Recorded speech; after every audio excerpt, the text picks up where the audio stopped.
Hi, good morning, good afternoon, and in the case of one of our panelists, good late evening. This is a pure leadership series. This is a series of deep dive panels that we are working closely with Pure Storage to discuss key challenges. And one of those topics that keeps coming up in all our discussions is sustainability and, more importantly, ESG. This is a broad matter, but lately we are seeing this as being part of operations and IT, and it is also part of the CIO and CDO digital remit. Today's topic, hence, is the new energy question, creating a new IT formula for balancing financial and sustainability goals. Now, that's a very broad question that we are trying to answer. And the issue here is, what is that formula? What needs rebalancing and balancing, and currently what is out of balance? To understand the challenges, to decipher all the answers, and to look broad into the questions that we need to face when we're answering such a broad question, we definitely need different points of view. So we have invited 3 panelists to provide that. From the IT perspective, we have Karun Azhisur, CIO from GE Gas Power Asia. From a business perspective, we have Juliana Oinger, Head of Sustainability Business for Asia Pacific at Schneider Electric. And from the solution community, we have Mark Jobbins, Vice President and Field CTO for Asia Pacific ex-Japan at Pure Storage.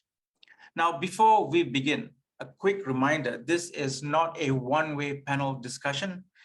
We want you to join the conversation. So please use the Q&A button right at the bottom to post your comments, thoughts, or any questions that you may want to pose to the panelists. Now, at this time, I would like to set the scene. And to do that, I would like to invite Mark onto the virtual stage to talk a bit more about what he sees as the sustainability question. That's great. Thank you very much, Winston, for that introduction. And I'm really looking forward to this panel that we have today, where we're really going to have an opportunity to discuss one of the topics that really seems to be front of mind in most organizations that I speak to. But I'm an engineer, so I've got a few data points that I wanted to share and perhaps set the scene a little bit. So I'm going to share my screen and just kick us off with a couple of data points that perhaps will foster part of the discussion. So we're here today, talking about sustainability and the environmental impact. Well, let's start this off. In 2015, 196 countries agreed to try and limit the increase in global warming to a maximum of 2 degrees by the year 2100. And that was formed part of the Paris Climate Agreement. And ideally, what we want to do was try and limit it to a maximum of 1.5 degree increase to pre-industrial times. And pre-industrial times were sort of noted in the mid-50s, about 1954. And the reason for that was an increase of 1.5 degrees. It was estimated about 14% of the world's population will be exposed to very significant, heat waves once every 5 years, or certainly large climatic impacts. If we went up to 2 degrees, then that'd be 37% of the population that's impacted. So something was going to happen if we keep seeing the increase in climate warming. Okay, so how does that fit into business and how does that fit into the world of IT? Well, it's estimated that about 2% of all power generation around the world is consumed by data centers and by data transmission. Now, I'm going to acknowledge I've got a little bit of presenter junior math on this. I think it's about 1.5% is directly attributed, but that excludes crypto mining. And if we put that in, then we're certainly at 2%. Either way, a pretty significant part of global power generation is used by IT. So if we look at the data center, what's actually then driving that consumption? Well, it's estimated about 20% of all the power that's used in data centers goes to storing data. Now, we live in a world where people are collecting more data, and we're seeing that exponential growth of data. And Gartner actually estimates that in the next few years, this could double to 40% of the power consumed in data centers could be simply on data storage. Okay, that's a little bit scary. But then we actually look at some of the other market analysts are actually saying that unstructured data, so all those images and unstructured information may actually grow 10x by 2030. So that actual data storage problem could get even bigger and have more of an impact on the power consumption side of things. So those are probably not surprising, but what that really means is we've got to think differently, and the current strategies for storing data probably will not be sustainable. We then throw in another little curveball here, that what we're actually seeing is many national grids simply cannot provide all the power that is being required to actually drive these data centers. So there's constraints there. And then we look at the price of electricity as well. So the cost to the end consumer is increasing. I put a very round number there of 20% increase. This is at the low end. In some of the regions that are joining us today, this could be up as high as 45, 46% increase. So there's a real financial cost to buying this power. And if you want to consume it, you may be constrained for that. So ultimately, we're here today because I believe that we all need to play a part and think differently. All the organizations that I speak to, from the board through to the C-suite, are all being asked to think differently and try and map some kind of roadmap to a net zero carbon footprint. And a lot of that falls to IT. And I think we're going to discuss a little bit of that today. But it really means we've got to think differently. And I think this really means people will start thinking about more cloud-like behaviors where you're only buying what you need, you're using to the maximum those resources, expect additional capacity to be deployed quickly and effectively without any interruption, and only pay for what you need as well. So a little bit of a different thinking that's going on there. So that sort of makes sense. But then the big part that is being played here is around the sustainability managers. And this is a new, I guess, role that's popping up in many organizations. We did a little bit of a survey, about 1,000 organizations, and 86% of those sustainability managers agreed that really to meet their goals, they would have to reduce energy consumption within their IT world. But the next challenge they saw is over 81% of them thought, unfortunately, the carbon emissions would increase over the next 12 months. So it's sort of linking, and that's really where IT plays into this. The piece I want to pop out here, Winston and my panelists, we've really got to drive change. Ultimately, this is something we all have to get involved in. We all have to be very active in this market and actually try and drive change. We have the ability to change our destiny here, but we've all got to work together. And I think, Winston, I'm going to hand back to you at this point. Let's start the conversation. I think you've actually got some tricky questions for us to actually start this discussion. But I really feel that if we can all play an important part in this journey, even if we're only changing by 1%, it's actually on the journey going the right direction. So that's me after a couple of coffees. Back to you, Winston. Let's see where we get to with this this fireside chat. Thanks for that, Mark. And I think I'll invite, since you started looking at the role of IT, I think I'll start with IT itself. So Karun, I'll put you on the hot seat with the first question. So we have been talking a lot about meeting ESG commitments and companies facing real world challenges when actually trying to meet them. From your perspective, from an IT perspective, how do you see these goals and what are your commitments? First of all, thank you, Winston. Thanks for inviting me. Great to be on the panel.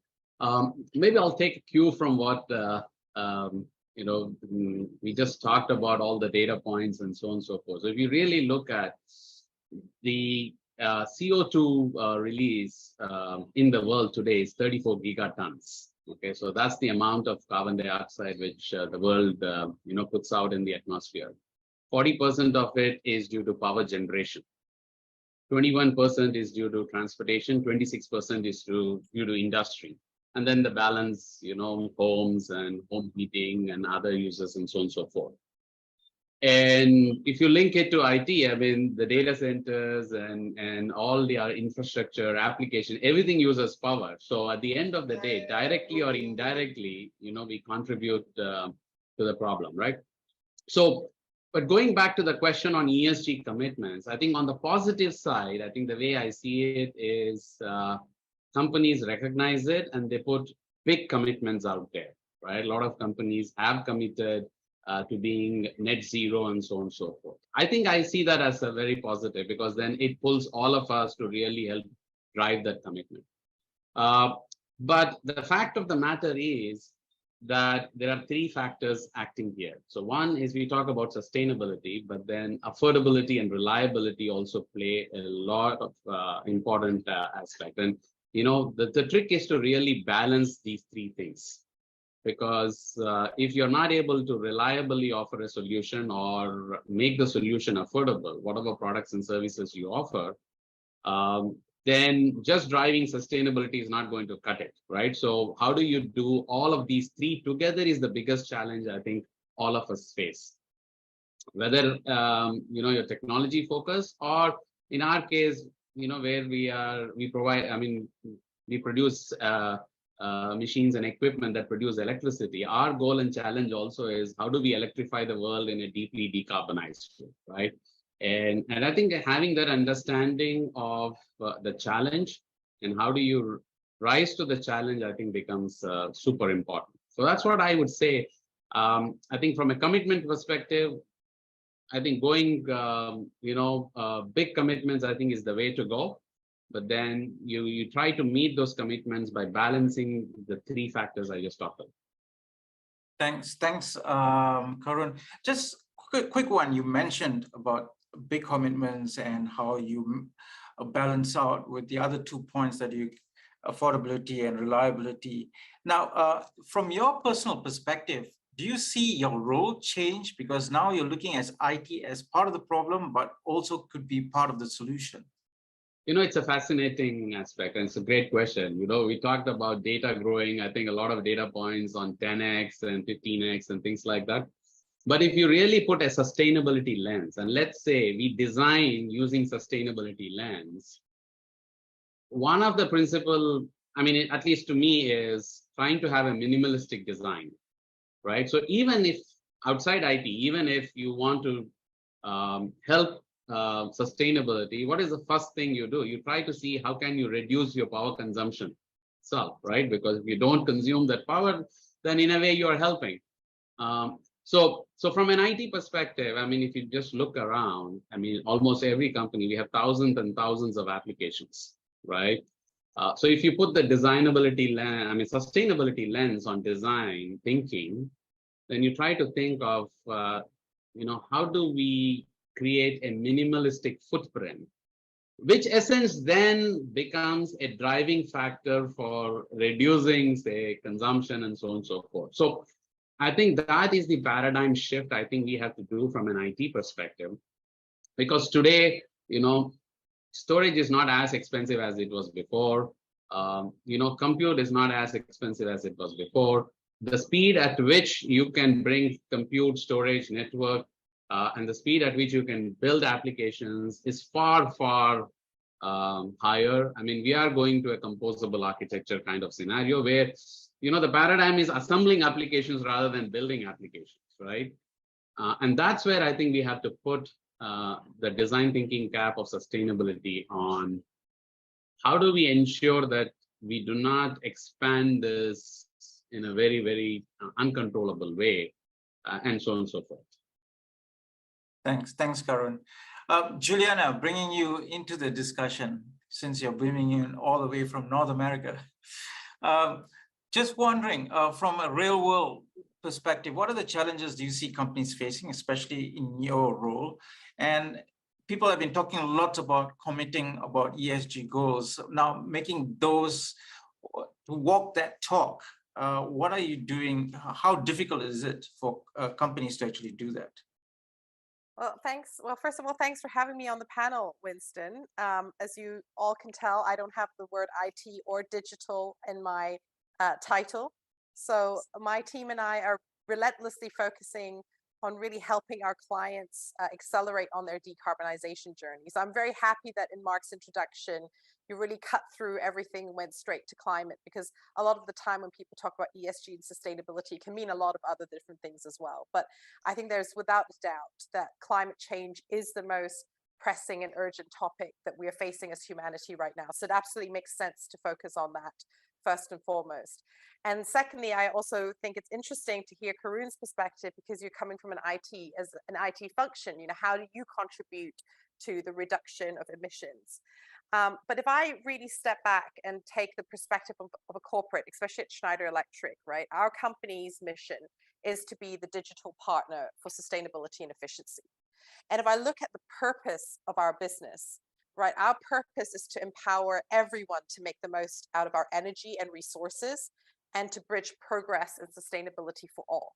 What do we actually mean by that? What we believe is that digital and energy are basic human rights. But this day and age, we're facing a huge challenge, and it's a huge dilemma. On one hand, we have over 1 billion people who have no access to energy or even electricity whatsoever. So if we believe that this is a fundamental human right, how do we get that to them? But on the other hand, because of industrial revolutions, because of digitization, growing in commerce, growing in economies, we are also using up the resources that we have in this planet a lot faster. So how do we bridge that gap? How do we bridge that gap of progress? And even beyond the 1 billion people, look at what's happening in Europe, right? Geopolitical uncertainties can already take away this basic human rights from individuals. So how do we bridge the need for an energy transition with, you know, this growing demand of resources and our increasing pollution that we're putting into the environment? And so what we believe at Schneider is that actually it is an equation. So to come back to the title of this panel, and the equation is electrification and digitization. And only by electrifying the world, because electricity from green and renewable sources is the only pathway to decarbonization. And digital solution is the only way that help us use less of the energy that we're currently consuming, by orchestrating it, by using it more effectively. So if we can get this balance, this formula right between electrification, digitization, then we can truly achieve sustainability and our sustainability goals as mankind. So setting that scene in terms of kind of where I'm coming from and how I'm looking at, you know, digital IT implications on sustainability. To answer your question about the challenges that we're facing, right? So first of all, I think it's great to see, and I really want to acknowledge that, it's great to see how many more companies are setting more and more ambitious ESG goals, right? If we look at the Science-Based Target Initiative, which is an initiative organizations can sign up to commit to limiting to 1.5 degrees, as Mark was talking about, that has increased tenfold just within 2020 and 2021. So it's a fantastic sign, but it is definitely a challenge. And I think the challenge comes from 3 dimensions. I think one is sustainability as a term has evolved, right? We started years ago, as some of you may remember, we called it CSR. It's all about corporate social responsibility. It's really about volunteering, doing your recycling. It's very personal. Then we went into ESG, which is about the corporate's own governance, how they operate, their own reporting, some commitments they set. But when we talk about sustainability today, it's all encompassing, right? It includes how we work across our value chains. What is the impact of our product downstream? What is our impact with our suppliers upstream? How do we work with our other stakeholders? So it becomes a lot more of a complex equation, and that's the first complexity. The second thing is, if you look at the solutions that can tackle some of these climate change topics, a lot of them are also newer solutions, or solutions that are constantly evolving. So nobody knows the perfect answer. We can't build a business case for change like you traditionally would. And that creates a lot of challenges as well. And last but not least, you know, if we really embrace the term sustainability, it's not just about decarbonization or getting to net zero. To do that, it's about fundamental shifts in business models. It's really business transformations. So again, that requires not just changes in IT, not just changes in how we look at business cases, but fundamentally cultures and how organizations work. So there's a lot of challenges that we face, but it's great to see the ambitions out there. Julian, I just wanted to pick your brains when you mentioned about digitization or digitalization, depends on how which term you want to use, and the balancing with electrification. And a great point that you highlighted on the value chains. And I wanted to dive into the value chains part, especially with the balance you mentioned. You mentioned about shifting business models. It's a lot easier if you are at the top of that value chain, or maybe you're driving the value chain. But if you are in the middle of the value chain, or you're being part of a big ecosystem, how do you influence from a business perspective? Because that will be challenging, especially in today's IT perspective, to what Karun was saying. It's an interconnected ecosystem. So how do you actually drive or influence change to the aspect that you can actually drive sustainability from your organizational goals perspective? Well, it's a good question, and I think probably the best way, I don't think there is a perfect answer, but the best way maybe I could do to address that is maybe just to share an example, right? So at Schneider Electric, I would say we're right in the middle of the value chain. We're definitely not at the top, we're not at the bottom. So if I look at purely our decarbonization ambitions, right? So like a lot of organizations, we want to be net zero by 2050, carbon neutral by 2040, and we work backwards and we say, you know what? We can't just sit here and wait for one day to be net zero by 2050. We need to do something about that now. And to be net zero by 2050, that means our entire upstream and downstream value chain needs to be net zero too. Because for those of you who are familiar with the scope 1, scope 2, scope 3 definitions, scope 3, it's basically your value chain decarbonization. And if you're committed to net zero, your scope 3 also has to be net zero. And so we were sitting there in 2020, 2021 going, we're not going to sit here and wait for 2050 to happen and pray to God that all of our suppliers are suddenly going to be net zero by then. So what we did was we set ourselves a short-term goal.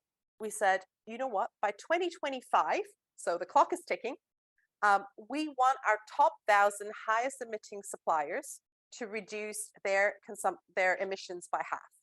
So we set up a program, company-wide program called the Zero Carbon Project. It's a joint program with thousands of colleagues involved across my team on the sustainability business side, our technology teams, our global supply chain, our facility teams, so on procurement teams, all coming together and committing to this short-term goal of halving our top 1,000 suppliers' emissions. How do we do that? Really, there's no rockets, there's no magic ball to it, right? It's really engaging who are those top 1,000 suppliers that we want to target, helping us understand where are they on their decarbonization journey. And what we found is a huge spectrum of them. Some of them are big multinational companies that have already embarked on their own journey. Great, you know, it's a shared kind of information sharing kind of relationship. Some of our suppliers have never even heard of scope 1, scope 2, scope 3. They don't even know where to start. They don't know what their baseline is. So we as a company invest time, resource, and technology tools to help them baseline their missions, help them set targets, and work with them to continuously implement decarbonization initiatives. And this is an ongoing process, but we need to start somewhere. Thanks. Thanks, Juliana. Yes, we do need to start somewhere, and that starting point is what I'm going to put Mark on the hot seat about, because you mentioned during your at your start that we need to think differently. It's easy to look at it from that perspective, especially if you have an IT perspective or if you already have the solutions down there. But when you are a company with lots of technical debt, and some companies don't even know what they have in their infrastructure, where's the starting point?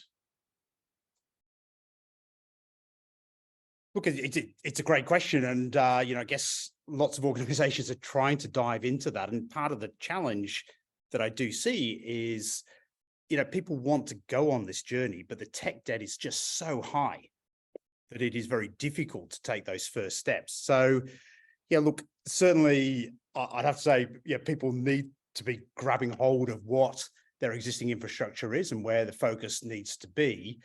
I think one of the challenges that people do is perhaps do that very simple strategy, perhaps moving existing technology onto, I guess, a cloud provider.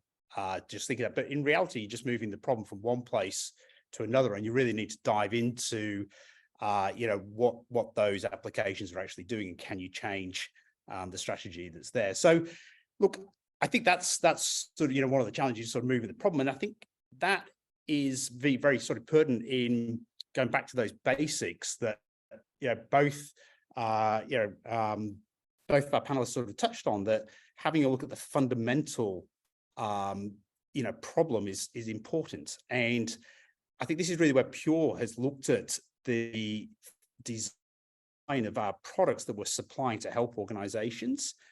We haven't taken the easy option. We've actually looked at it from day one and go, can we reduce the number of components that we're using? Can we improve the reliability?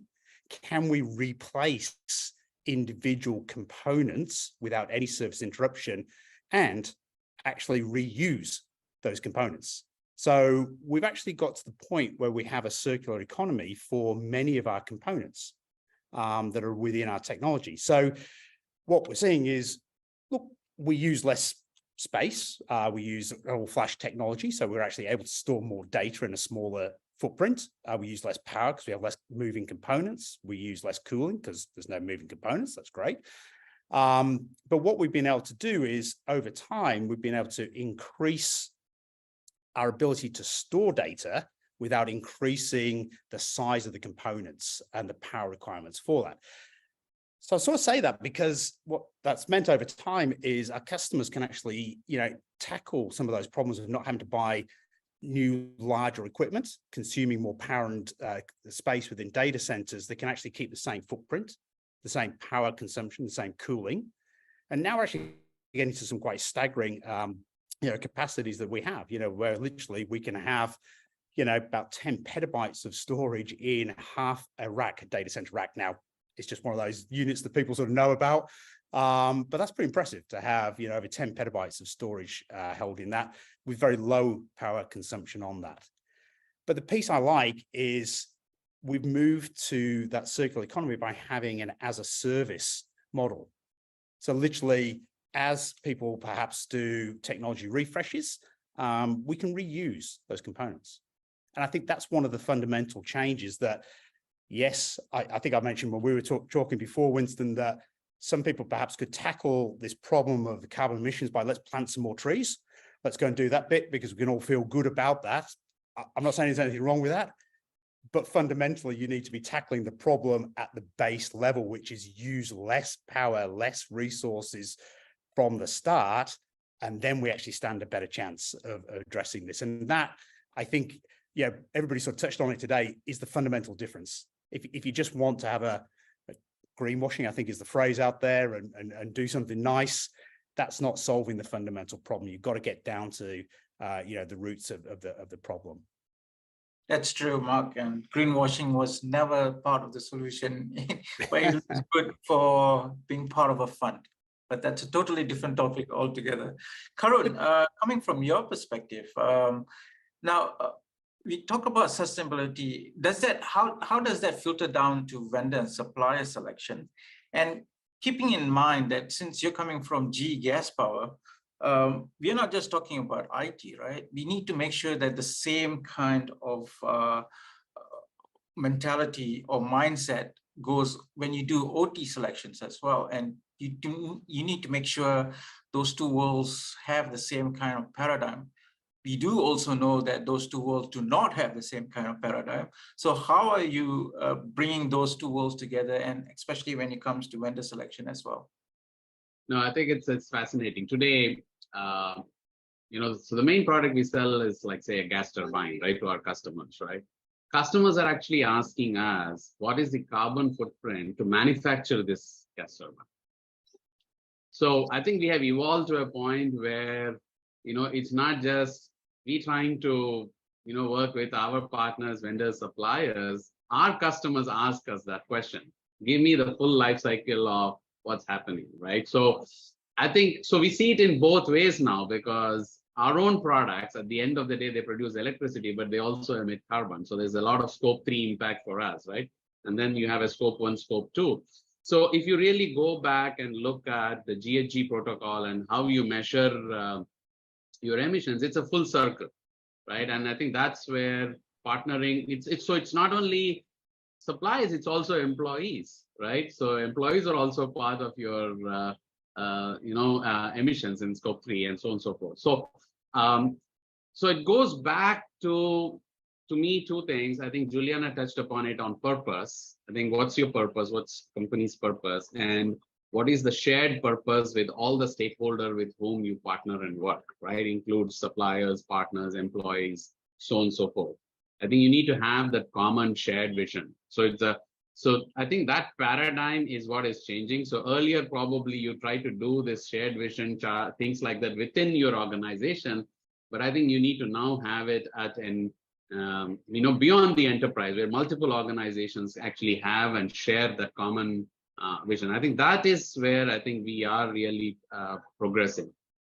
So from that perspective, then it lays down, the framework is laid down, then everybody is talking the same language, right? And I think that's what helps.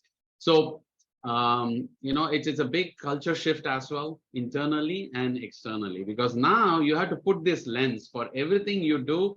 How do you put sustainability as your as I said earlier, as the design lens in what you do, right? And Mark talked about, so I can't agree more with what Mark talked about in terms of doing more with less components and all of that.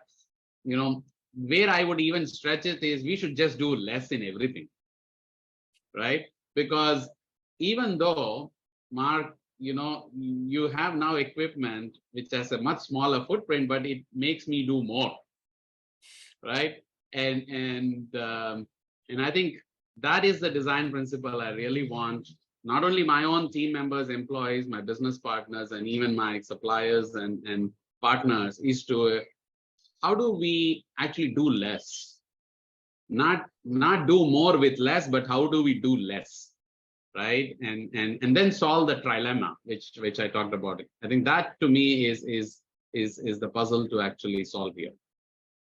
Look, it's an interesting point you raised there, and I just wonder whether, we're in that sort of that challenge around the balance of this. That I could argue on the other side and go, well, actually, the more data that we have. When I say data, actually more data points, the better we can understand processes, the better we can understand the impact. Therefore, we can make more informed decisions. But I do acknowledge as well that at times, perhaps we're collecting so much information. We sort of say, data is the new oil. There's another analogy. It's like sand. It could be hugely valuable if you can put it to the correct use, or it could just be simply something you're drowning in. But I think I would argue, going a little bit more guide, the more effective data points you have, the more visibility you have, the better and more informed decisions you can make. Because I do agree that the ultimate position is what you're talking about, is that simplicity. There's lots of things we do that, does it really enhance life? I'm not sure. That's a very philosophical statement for this session. But you're right. We should be looking, could we reduce what we're doing, but let's make the right decisions. I think I'll add on to what Karun was saying, that to frame that question is how to do less, but increase our impact. Because we are always, I think organizations are moving at hyperspeed or even light speed at the moment.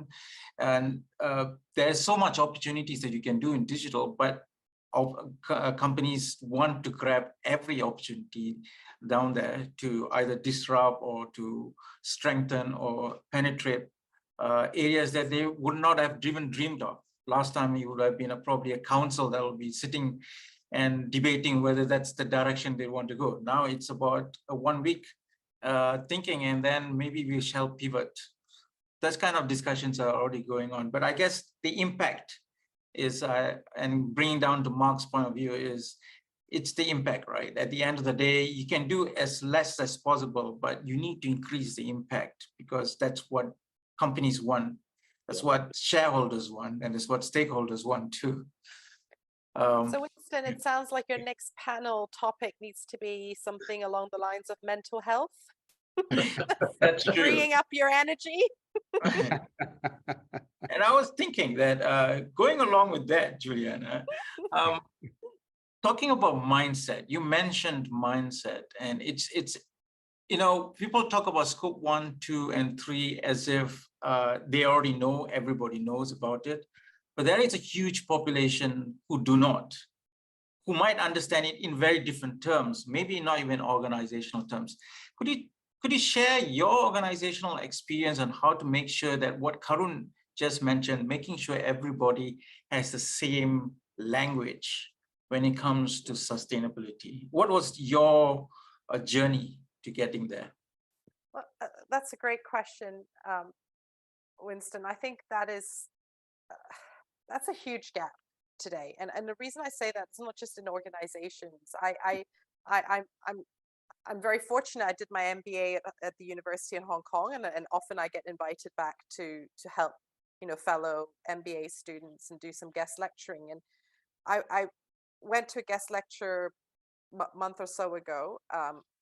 Part-time MBA, all have quite senior executive jobs. And when I said, "Can you put your hand up and tell me if your job has anything to do with sustainability?" nobody's hand came up. And then I asked other further questions around, what is 1.5 degrees? What is the IPCC report? What's scope 1? Radio silence. So it's not just people in corporates that lack the knowledge in sustainability. Even the younger generation, where we normally would assume, or people studying who we would assume would have more exposure to these topics, actually don't. So we do have a big gap there.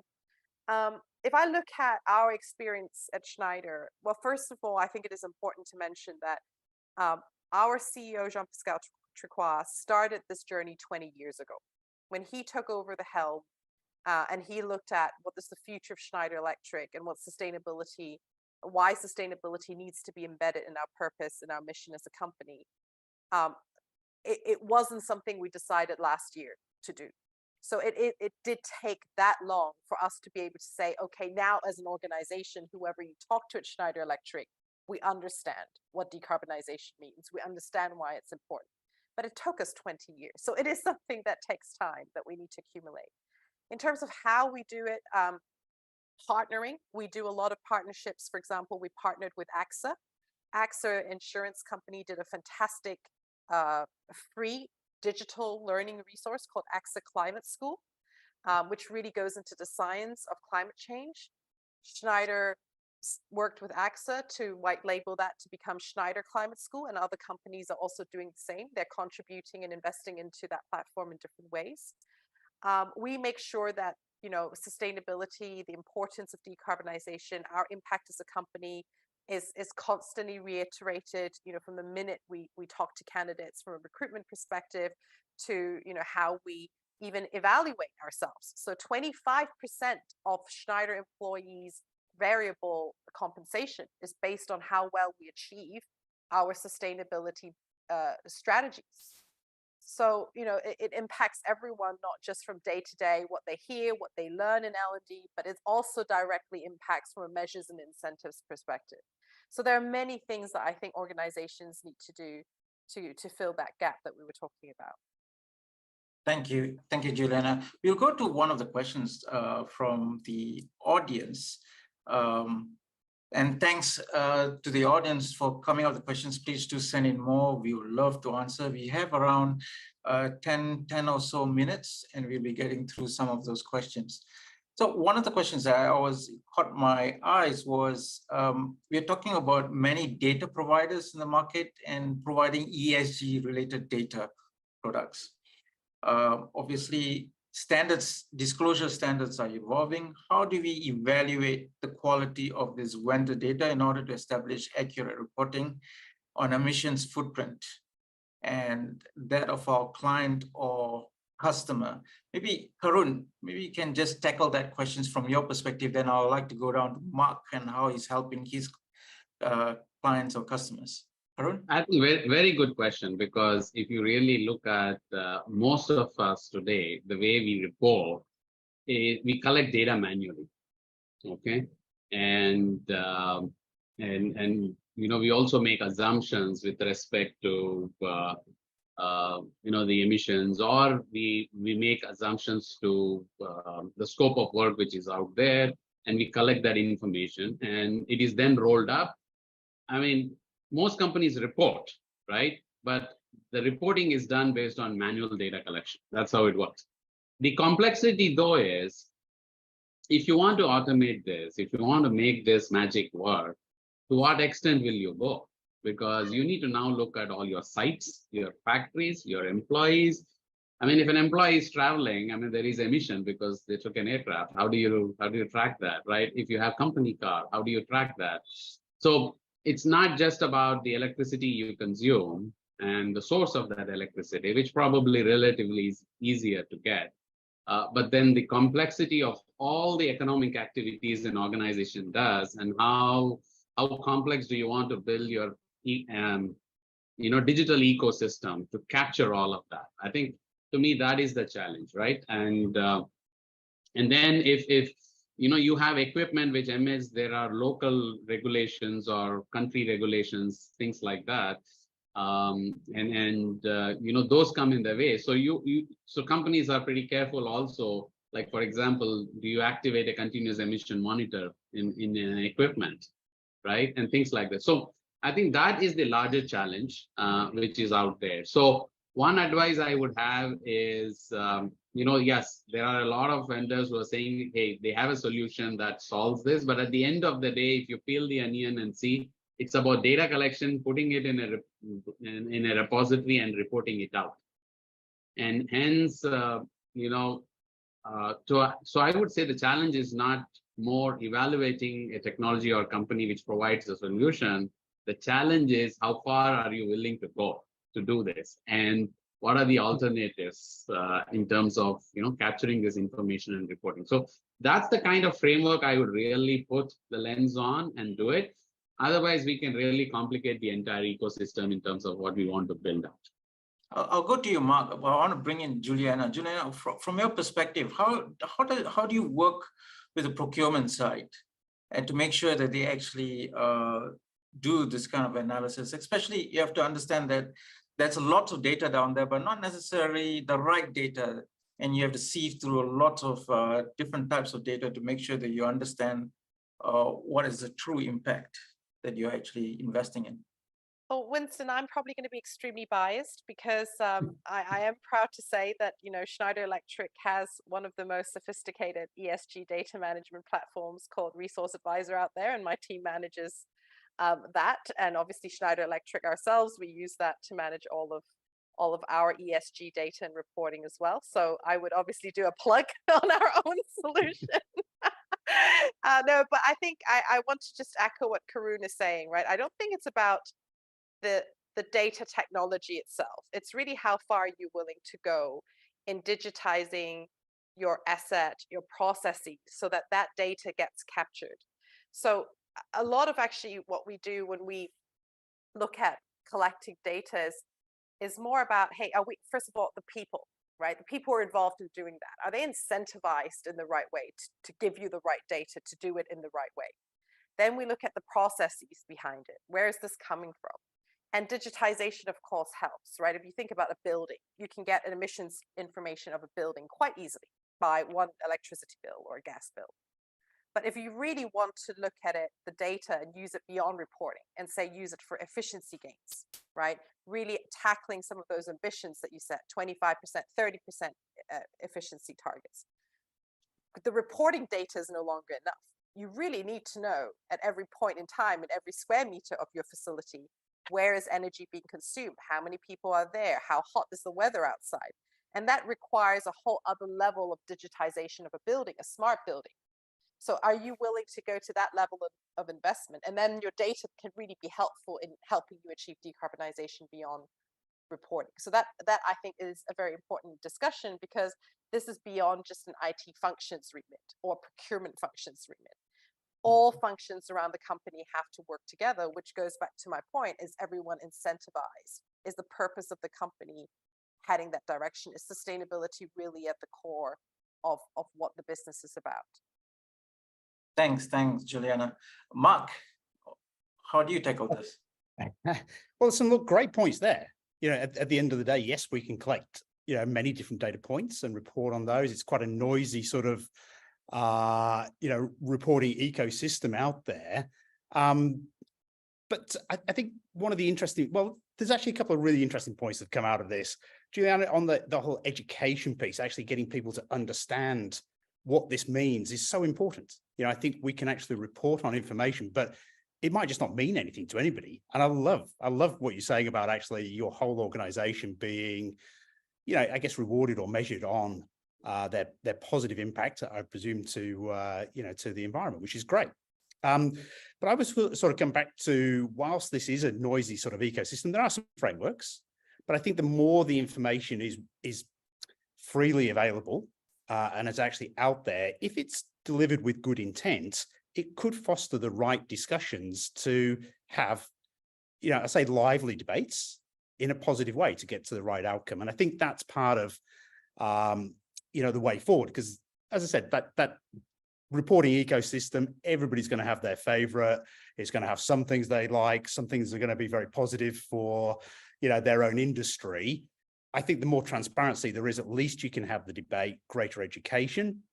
And look, Pure's done that. I genuinely believe we've got a good design ethos around the product, but we actually then provide all of our customers real live data, telemetric data around the power consumption for each one of those arrays that's actually deployed, so you can see what's happening there.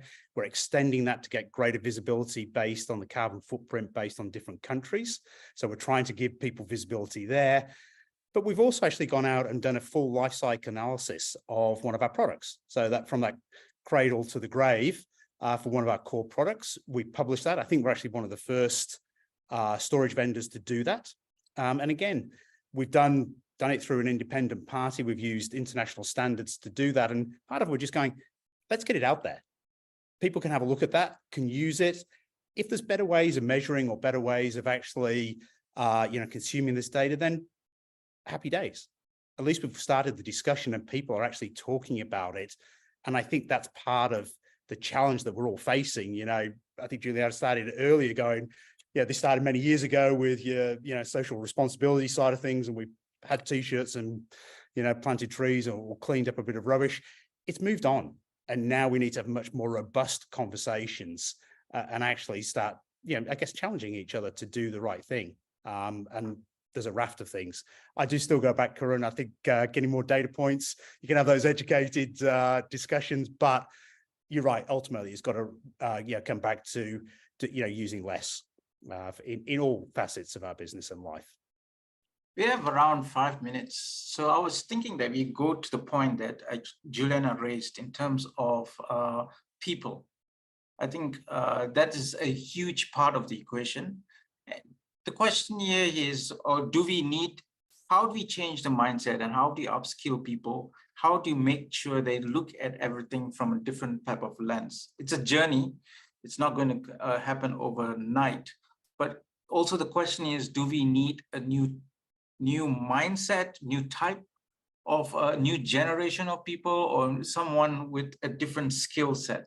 Maybe I'll start with Mark, because obviously you are gorging in a lot of talent to make sure that the data goes out there and your products are sustainable. The sustainability message is going out there. So I'm just wondering, how are you getting these skills into your company, and how are you sharing them so that even your customers are asking the right questions? Well, you've asked a lot of questions there as well. I think the answer to your question is yes, yes, yes, yes, and yes. But I think the point actually coming out of here is, there is a turn. Like, I have a teenage daughter. She has a very different perspective on life around the impact to the environment. So she challenges, and she challenges me to think about it, which fosters. And I do think there's a whole new generation that won't accept, oh, look, let's park this for another day. there isn't another day. We need to do something now. And I actually genuinely think that the generation that we have will hold us accountable and will force us to do this. And we should rise to this challenge. This is just so important to us. And I think transparency and just getting on board and starting that journey is so important. But I think we'll be held accountable. And I think more people are coming in where this is important. And the companies that will thrive and succeed in the future are the ones that actually grasp this and get ahead of the curve, from this. So I do genuinely think the consumer will choose at the end of the day for the vast majority of products and services that they go, I want to work with that organization that is doing the right thing, is helping us in the future rather than ignoring the problem. So it could be self-selection in some respects. Thanks. Juliana? Yeah, I just want to echo what Mark's saying. I think it's a powerful statement, and it's an accurate statement that, companies who don't do anything about it now will cease to exist. I don't want to talk too many about years ago, but around 15 years ago, when I was doing my management consulting job and digital strategy, we were talking about mainframe to cloud disruptions, right? And there are companies that think, no, this will never happen. Mobile technology, the first white paper I wrote as an analyst about the future we can pay bumping our mobiles with NFC technology. Look at where we are now. Nobody even knows what NFC is anymore. Right? But there were, at the time, people believe this is just the next bubble, or this is just techie people wanting to sell more consulting work. So if we still sit here today and think that, hey, anyone who doesn't believe in the need to tackle these sustainability topics, whether it's life cycle, like what Mark, you're doing, or decarbonization, forget it. It's not even 15 years. I don't think they're going to be here in 5 years' time. And to Mark's point, where you're talking about a really new generation that has a very different idea about life, what they want to get out of life, how do you actually facilitate the conversation with them and the leadership to make sure that they are aligned with that vision? Juliana? Oh, sorry, I thought the question was from Mark. I was going to... Sorry, Winston. The question was, how do I facilitate the gap between the communication? Yes, between the newer generation who obviously are looking at it from a very sustainable lens, and then you have leadership who has different things to look at too. I'm just trying to see how you're facilitating that conversation. Well, I think at Schneider, we're fortunate because really, as I said, 20 years ago, it started from the top. So there really isn't a gap to bridge there, from our CEO to our executive committee to our top 1,000 employees, we are all, on this marathon, on this ride to decarbonize our business and to be, a positive impact company. If I look at other organizations that we work with, clients that we're supporting, sometimes that top-down alignment doesn't exist. But what I think it's important as well is to acknowledge that there are pressures now coming not just from the younger generation, but from other sides. Investor pressure is incredible, right? So if the younger generation, the fact that you cannot attract the best talent in the market anymore doesn't make you do something, I'm hoping the investor phone calls from your banks, your more expensive loans, so on and so forth, will start impacting. Secondly, it's competition, right? If you're in an industry, even if it's a lagging industry, there are already, as I said, a lot more people committing, signing up to science-based targets. So if you're not following your competitors' footsteps, you're going to be left behind. Your customers are not going to order from you because sustainability is going to be a key procurement selection criteria. So I think it's multifaceted, and the younger generation is only one of the pressures that organizations will feel stronger and stronger from. Karun, thoughts?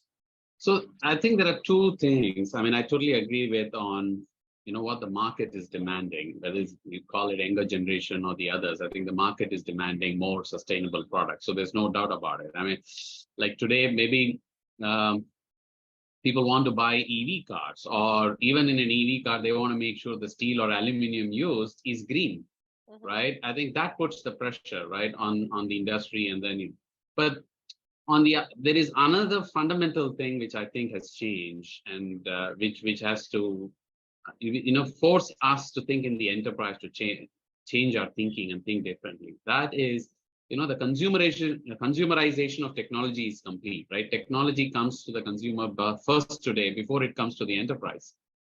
And when you look back in your enterprise and you look at the applications or infrastructure, whatever we use, and you compare that with the iPhone, which you have in your hand, which one is more advanced and faster and better and ease of use, right? So I think that has fundamentally changed, which needs to force us to think differently, right? Because the example is right in front of your eyes. So now again, I mean, I took the example of iPhone, but now, if consumers demand that the aluminum used in iPhone is from green energy, I mean, then the makers of iPhone are forced, right, not just to do carbon trading, but to really ensure, the electrolysis of alumina, right, is coming through sustainable energy. So I think that is really, the two pivotal shifts that are happening the way I see. One, the market is demanding different, and then technology has changed the way consumers look at it or anybody looks at it. Thank you, Karun. I feel like we have reached the end of the time for this discussion, but I feel that we have just begun our discussion on sustainability. But I guess this is for our next leadership series. I would like to invite Mark to say give us a few takeaways and his thoughts. Look, thank you for that. And what a great debate or discussion that we've had. It's been really interesting seeing the way that different organizations are tackling this problem. But I think we all seem to be on the same path around action. You've actually got to do something. You've actually got to move forward. And I think that's probably one of the key takeaways that I took, that it's a long journey. It's a difficult journey at times, but you've got to take that first step. And I think be bold in the initiatives that you're trying to do. I've loved hearing about the different initiatives today, but I think take the first step, be bold, and let's take this journey. Thank you, Mark. And with that, as we can see, the call is out there. It's time for actions. No more debates, no more talks. Let's do it. Hopefully I did not hit any slogans out there. Thank you. Thank you for coming. Thank you all for joining us in this first of our leadership series. I hope you enjoyed and you learned a lot. Again, this is a big topic. It's a large, long discussion that we can just go on. So I'd like you to invite you to reach out to any of our panelists down here to continue the conversation. I'm sure they will love to add on to any of the perspectives they have, as well as to discuss with you your journeys, because we all learn by sharing. Again, it's a lot to take in mind. So we would like to also hear your feedback. So there is a QR code that you can see on screen. Please do scan that Domino's Go looking QR code. I have never seen that before. And please do share with us what you thought about this series, how we can improve, what are the things that we did right, and so that we can actually tailor it for our next session. And there will be a next session. Meanwhile, on behalf of our panelists, Pure Storage, CDOTrends, and myself, have a great day. And for some of you, night ahead.